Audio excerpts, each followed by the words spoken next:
Isang matinding pagyanig na may lakas na magnitude ang nagdulot ng malawakang alarma sa buong Davao Region na nag-ugat sa agarang pagpapalabas ng tsunami warning. Bunsod ng panganib, ipinagutos ang kanselasyon ng lahat ng klase sa paaralan at trabaho sa mga tanggapan ng gobyerno sa buong rehiyon. Narito ang balita ni Jean Domingo. Niyanig ng malakas na lindol ang buong Davao Region kung saan apektado ang ilang lugar dito sa Davao City at nagdulot ng takot at pangamba sa mga residente.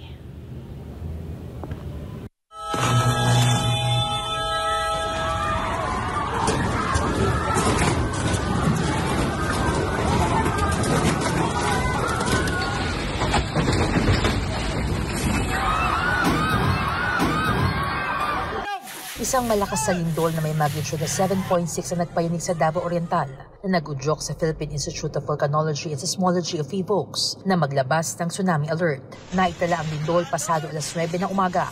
Ayon sa PHIVOLCS, ang sentro ng pagyanig o epicenter ay nasa karagatan hilagang silangan ng bayan ng Manay, Davao Oriental. Naramdaman ang pagyanig sa iba't ibang bahagi ng Mindanao, kabilang na ang Davao City, kung saan nagdulot ito ng pagkaalarma at paglikas ng mga tao mula sa mga gusali. Kulbaan kay ko mamoy. Grabe nga kulbaan ako. Yang ako ang tricycad na ko. Naganaan na oh. Uyog-uyog akong tricycad ba. Kulbaan kay ko. Nakuyawan jud, nangurog maayo. Gatuyok siya. Parang doyan.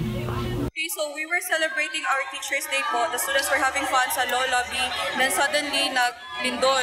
Sa section ko po, wala since we followed the safety protocols nung gi-practice namin nung August pa po during the earthquake and fire drill. So far, walang casualties, walang injuries.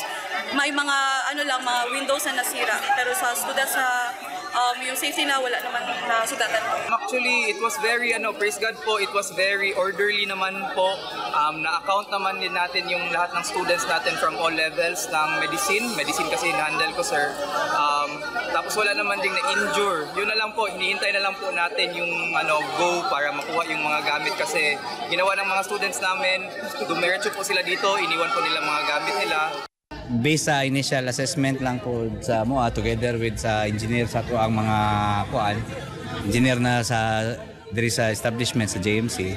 So nakita na po nato wala man po major na damages na yung mga karakter gagmay minimal ra kayo.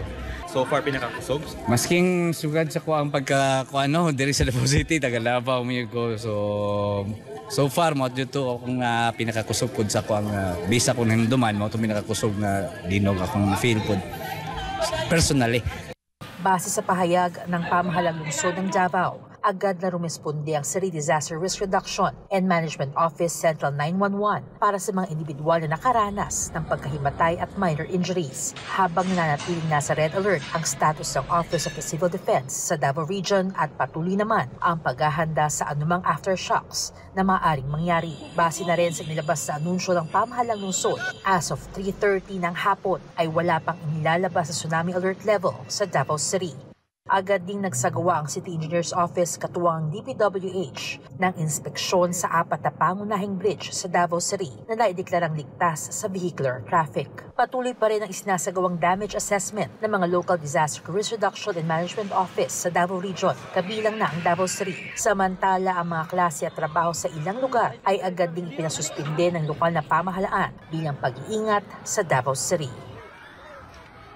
Bagamat walang matinding pinsalang naiulat dito sa Davao City, patuloy pa rin ang paalala ng lokal na pamahalaan sa mga residente na mag-ingat para sa mga posibleng aftershocks at maging mapagwatsyag at maging kalmado.